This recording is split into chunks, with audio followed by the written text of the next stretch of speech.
रहीम अस्सलाम वालेकुम students, 10th class बेटा आपके बायोलॉजी के चैप्टर नंबर 13 का लेक्चर नंबर 8 है आज। और टॉपिक है आपका डिसऑर्डर्स ऑफ स्केलेटल सिस्टम। आप इस चैप्टर में स्केलेटल सिस्टम के बारे में पढ़ रहे थे और आज हमने क्या करना है, स्केलेटल सिस्टम के डिसऑर्डर्स को देखना है कि स्केलेटल सिस्टम में कौन सी डिजीज़ेज़ होती हैं, कौन से अमराज होते हैं। सो ये टॉपिक है आपका डिसऑर्डर्स ऑफ स्केलेटल सिस्टम के अमराज। The following disorder of the skeletal system are important. Skeletal system के जो मुदरजा ज़ेर डिसऑर्डर हैं वो ज़्यादा इम्पॉर्टेंट हैं। हम यहाँ पे दो डिसऑर्डर पढ़ेंगे, एक ओस्टियोपोरोसिस पढ़ेंगे और एक आर्थराइटिस पढ़ेंगे। सो दो डिसऑर्डर हम डिस्कस करेंगे। तो सबसे पहले हम डिस्कस करते हैं ओस्टियोपोरोसिस। ठीक हो गया। पहली बात, ये बोन है, याद रखना। ओस्टियोपोरोसिस जो है ये बोन की डिजीज़ है। किसकी डिजीज़ है स्टूडेंट्स? बोन की डिजीज़ है। और उसके बाद जो आर्थराइटिस है ये जॉइंट की डिजीज़ है। किसकी डिजीज़ है? जॉइंट। और जॉइंट कब बनता है? जब दो या दो से ज़्यादा बोन आपस में मिलती हैं। ये भी बोन्स हैं, दोनों बोन्स हैं, और इस लोकेशन को आप क्या कहते हो? जॉइंट कहते हो। ठीक हो गया। सो आर्थराइटिस जो है वो जॉइंट की डिजीज़ है। Arthritis is a disease of joint, जबकि ये जो ओस्टियोपोरोसिस है ये बोन की डिजीज़ है। बोन की डिजीज़ है। पहला कंसेप्ट यही करना है, it is a bone disease and that is the joint disease. So first of all we see the osteoporosis. Osteoporosis is a bone disease. Osteoporosis एक बोन डिजीज़ है, हड्डी की बीमारी है। इन एडल्ट बालिग लोगों में होती है, स्पेशली इन ओल्ड पीपल, खासकर बूढ़े लोगों में। And it is more important और more common in old women, और बूढ़ी औरतों में ज़्यादा होती है। पहले आपने कहा बालिग लोगों में, फिर आपने कहा कि बूढ़े लोगों में, और बूढ़े लोगों में से बूढ़ी औरतों में ये बीमारी ज़्यादा होती है। इन osteoporosis there is decrease in the density of the bones. Osteoporosis में हड्डियों की जो डेंसिटी होती है, यानी कि कसाफत, उनका भारीपन क्या हो जाता है? वो डिक्रीज़ हो जाता है। उनकी कसाफत कम हो जाती है, उनकी डेंसिटी कम हो जाती है। क्यों? Due to the loss of calcium and phosphorus. क्योंकि हड्डियों से कैल्शियम निकल जाती है, हड्डियों से फास्फोरस निकल जाती है, जिसके नतीजे में हड्डियों की जो डेंसिटी है वो कम हो जाती है। सो देखें यहाँ दोबारा एक दफ़ा, osteoporosis is a bone disease in the adult specially in the old people. Osteoporosis एक हड्डियों की बीमारी है, बालिग लोगों में, ख़ास तौर पर बूढ़े लोगों में ज़्यादा होती है। It is more common in old women, ख़ास तौर पर बूढ़ी औरतों में ज़्यादा होती है। In osteoporosis there is decrease in the density of the bone due to the loss of calcium and phosphorus. Osteoporosis में हड्डियों से कैल्शियम और फास्फोरस निकल जाते हैं, जिससे हड्डियों की कसाफत, डेंसिटी कम हो जाती है, उनका वज़न कम हो जाता है और वो हल्की हो जाती हैं, लाइट इन वेट हो जाती हैं। क्योंकि कैल्शियम और फास्फेट जो होते हैं वो हड्डियों को बनाते हैं, लेकिन इस बीमारी में वही कैल्शियम और फास्फोरस जो है वो हड्डियों से रिलीज़ हो जाते हैं, उनका लॉस हो जाता है, जिससे इनकी डेंसिटी, इनकी कसाफत कम हो जाती है। अब देखते हैं काजेज़ क्या हैं ओस्टियोपोरोसिस की। Causes, it may be due to malnutrition. पहली वजह क्या है? Malnutrition. ठीक है। ओस्टियोपोरोसिस की फर्स्ट रीज़न जो है, फर्स्ट काज जो है वो मेल न्यूट्रिशन है। और मेल न्यूट्रिशन आपको पता है problem related to nutrition. Problem related to nutrition, nutrition से मुतल्लिका मसाइल को मेल न्यूट्रिशन कहते हैं। सो पहली वजह ओस्टियोपोरोसिस की मेल न्यूट्रिशन है। अब मेल न्यूट्रिशन में क्या? Lack of protein and vitamin C. अगर हमारी खुराक में प्रोटीन की कमी होगी, लैक का मतलब होता है कमी होना, लैक ऑफ प्रोटीन, प्रोटीन की कमी, एंड विटामिन सी, और विटामिन सी की कमी। सो अगर हमारी खुराक में प्रोटीन और विटामिन सी की कमी हो तो आप इसे मेल न्यूट्रिशन कहते हो, और मेल न्यूट्रिशन से क्या हो जाएगी? ओस्टियोपोरोसिस हो जाएगी। विटामिन सी की कमी से भी और प्रोटीन की कमी से भी ओस्टियोपोरोसिस हो जाएगी। दूसरी वजह, lack of physical activities. Lack of physical activities, जिस्मानी सरगर्मियों का ना करना, काम ना करना, एक्सरसाइज ना करना, तो इसको कहते हैं लैक ऑफ फिज़िकल एक्टिविटीज़। जिस्मानी सरगर्मियों का ना करना, इससे भी ओस्टियोपोरोसिस हो सकती है। तीसरे नंबर पे, deficiency of oestrogen hormone. Oestrogen hormone की कमी से भी, एस्ट्रोजन हार्मोन की कमी से भी ओस्टियोपोरोसिस हो सकती है। इसी तीसरे पॉइंट को एक्सप्लेन करने के लिए, deficiency of estrogen, estrogen hormone की कमी, इसी को एक्सप्लेन करने के लिए मैं आपको एक इन्फॉर्मेशन बताता हूँ, इन्फॉर्मेशन डिस्कस करते हैं। इसको आपने तीसरी काज में लिखना है, एक्सप्लेन करना है। थर्ड काज में एस्ट्रोजन की बात हो रही है। किसकी बेटा? एस्ट्रोजन हार्मोन की। और तुम एक हार्मोन बनता है, उसको कहते हैं estrogen hormone. It is one of the function of estrogen to deposit mineral in the bone. Estrogen के बहुत सारे कामों में से एक काम ये भी है कि एस्ट्रोजन क्या करता है? डिपॉजिट क्या? मिनरल। कहाँ पे? इन द बोन। कि एस्ट्रोजन के कामों में से एक काम ये है कि एस्ट्रोजन बोन के अंदर मिनरल को क्या करता है? डिपॉजिट करता है। एस्ट्रोजन बोन के अंदर मिनरल को क्या करता है? जखीरा करता है, डिपॉजिट करता है। When the reproductive cycle stops in the female, 40 की एज के बाद 42, 45 में फीमेल का जो रिप्रोडक्टिव साइकिल है, जिसको आप मेंस्ट्रुअल साइकिल भी बोलते हो, वो क्या हो जाता है? स्टॉप हो जाता है। तो उसके बाद क्या होता है? Not enough estrogen is secreted. तो मुनासिब या काफ़ी एस्ट्रोजन नहीं बनता।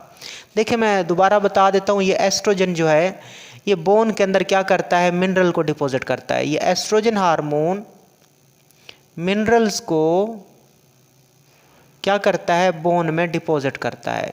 कैल्शियम और फास्फोरस को क्या करता है? बोन में डिपॉजिट करता जाता है।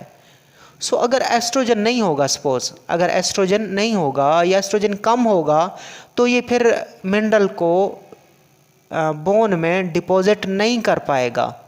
तो जब मिनरल बोन में डिपॉजिट नहीं होंगी तो बोन की डेंसिटी कम हो जाएगी, और बोन की डेंसिटी को के कम होने को आप ऑस्टियोपोरोसिस बोलते हो। समझ लें कंसेप्ट कि एस्ट्रोजन का काम होता है मिनरल को, मादनियात को, कैल्शियम फास्फोरस को हड्डियों में डालना, हड्डियों में डिपॉजिट करना।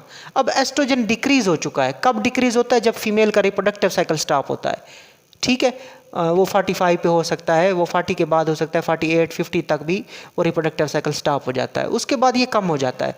जब ये कम होता है तो ये अपना काम नहीं कर पाएगा, ये वाला काम कि मिनरल को बोन में नहीं डाल पाएगा, मिनरल को बोन में डिपॉजिट नहीं कर पाएगा। जब मिनरल बोन में नहीं जा रहे तो बोन की डेंसिटी क्या होती जा रही है? कम। और बोन की डेंसिटी के कम होने को आप क्या कहते हो? ऑस्टियोपोरोसिस। सो ये क्लियर कर लें कंसेप्ट। पहले इधर देख लें कि तीसरी cause, the third cause of osteoporosis, deficiency of oestrogen hormone. Oestrogen hormone की कमी से भी ऑस्टियोपोरोसिस हो सकती है। इसकी वजाहत के लिए ये इंफॉर्मेशन है।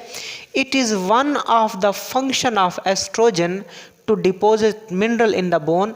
एस्ट्रोजन के बहुत सारे कामों में से एक काम ये भी है कि एस्ट्रोजन मिनरल को बोन के अंदर डिपॉजिट करता है, ज़ख़ीरा करता है। बोन के अंदर मिनरल को कौन ज़ख़ीरा करता है? एस्ट्रोजन। अब when reproductive cycle stop in the female, लेकिन जब फीमेल का जो तौलीदी सिस्टम है, रिप्रोडक्टिव साइकिल है, मेंस्ट्रुअल साइकिल है, वो 45 के एज पे क्या हो जाता है? वो स्टॉप हो जाता है। Not enough estrogen is secreted. तो उस साइकिल के स्टॉप होने के बाद, उस साइकिल के स्टॉप होने के बाद मुनासिब एस्ट्रोजन सिक्रेट नहीं होता, काफ़ी एस्ट्रोजन सिक्रेट नहीं होता। अच्छा, फिर जब काफ़ी एस्ट्रोजन सिक्रेट नहीं होगा तो फिर क्या होगा? एस्ट्रोजन जब कम है तो वो मिनरल को बोन में डिपॉजिट नहीं कर पाएगा। जब वो नहीं कर पाएगा तो ऑस्टियोपोरोसिस हो जाएगी। सो एस्ट्रोजन की कमी से भी ऑस्टियोपोरोसिस हो सकती है। और ये कब? जब फीमेल का रिप्रोडक्टिव साइकिल स्टॉप होगा, तब एस्ट्रोजन कम होगा और तब ऑस्टियोपोरोसिस हो जाएगी। चौथी वजह देखते हैं, fourth cause of the osteoporosis. In old age there is decreased in the secretion of the growth hormone. अब चौथी जो वजह है वो ग्रोथ हार्मोन की कमी है। कौन सा हार्मोन? Growth hormone. नाम से ज़ाहिर है ये हार्मोन हमारी ग्रोथ कराता है। इन ओल्ड एज, लेकिन जब हम बूढ़े होते हैं तो क्या होता है? There is decrease in the secretion of the growth hormone. So जो हमारा इंटीरियर पिट्यूटरी है, पिट्यूटरी ग्लैंड, वहाँ से ये बनता है, तो वहाँ से ग्रोथ हार्मोन कम बनेगा। सो याद रखिएगा, अगर जो बूढ़े लोग होते हैं या हमारी उम्र ज़्यादा हो जाए तो हमारे अंदर ग्रोथ हार्मोन कम बनेगा। और ग्रोथ हार्मोन का काम भी वही एस्ट्रोजन वाला है कि ये ग्रोथ हार्मोन भी हड्डियों के अंदर मिनरल को क्या करता है? ग्रोथ हार्मोन, मैं इसे GH से ज़ाहिर कर रहा हूँ, ग्रोथ हार्मोन भी क्या करता है? मिनरल को, किसको? मिनरल को हड्डियों में क्या करता है? डिपॉजिट करता है। Like the oestrogen. एस्ट्रोजन की तरह ग्रोथ हार्मोन भी मिनरल को हड्डियों में, बोन में क्या करता है, डिपॉजिट करता है। लेकिन ओल्ड एज में ग्रोथ हार्मोन क्या हो जाता है, कम।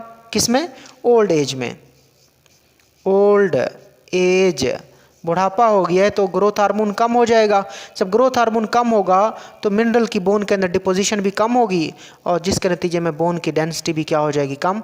और बोन की डेंसिटी के कम होने को आप ऑस्टियोपोरोसिस बोलते हो। सो क्लियर करें, in old age there is decrease secretion of the growth hormone and it also lead to the decrease deposition of mineral in the bone matrix. के जब उम्र ज़्यादा हो जाए या बूढ़े लोगों में ग्रोथ हार्मोन की सिक्रीशन में कमी आ जाती है, और इससे मिनरल की बोन के अंदर डिपोजिशन भी क्या हो जाती है, कम हो जाती है। क्यों, वो काम किसका है, ग्रोथ हार्मोन कम हो रहा है तो बोन के अंदर मिनरल की डिपोजिशन कम हो रही है। क्यों, क्योंकि ग्रोथ हार्मोन ही डिपोजिशन कराता है, एस्ट्रोजन भी कराता है, ग्रोथ हार्मोन भी बोन के अंदर मिनरल को डिपोजिट कराता है। सो जब ओल्ड एज हो जाए तो ग्रोथ हार्मोन कम हो जाएगा तो मिनरल की डिपोजिशन बोन में कम हो जाएगी और बोन की डेंसिटी कम हो जाएगी। So that also leads to osteoporosis. So आपने ऑस्टियोपोरोसिस कवर किया है, ये अच्छे तरीके से आपने शॉर्ट क्वेश्चन के तौर पर इसे याद रखना है। आगे चलते हैं, आर्थराइटिस। इस लेक्चर में जस्ट मैं आपको शॉर्ट क्वेश्चन के हवाले से आर्थराइटिस करा देता हूँ, उसके बाद नेक्स्ट लेक्चर में हम डिटेल से आर्थराइटिस देखेंगे और वो लॉन्ग क्वेश्चन के लिए प्रिपेयर करेंगे हम। सो आर्थराइटिस डेफिनेशन मैंने पहले आपको बता दिया, it is a joint disease.